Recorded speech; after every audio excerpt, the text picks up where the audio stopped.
সবাই আশা করি সবাই খুব ভালো আছেন। আজকে আমার রান্নাবান্না তাড়াতাড়ি হয়ে গেছে, বড্ড ঠান্ডা পড়েছে সকাল থেকে। আজকে বাবারই রোদ ওঠেনি, আমার রান্নাবান্না সবই হয়ে গেছে। আজকে কি করেছি, আজকে যে মাংস আছে, আজকে শেষ দি করেছে মাংসটা, আমি করিনি, কালকে করেছি বলে।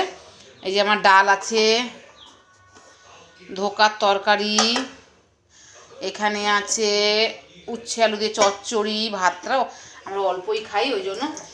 বাবারে এখন আর কেউ ভাত বেশি করে খেতে চায় না। মানিক এখানে খেতে বসে গেছে, মাংস দিয়েছি, ধোকার তরকারি দিয়েছি।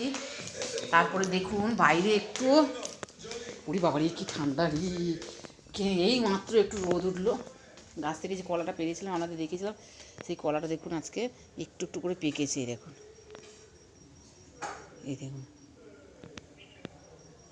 ও বাবারে ভালোই পেকেছে দেখুন, একটা একটা করে। ও এবার কেটে দিতে বলবো। বাবারে বাবা ঠান্ডা লাগছে, আজকে কি জানি সব শোকাবে তো।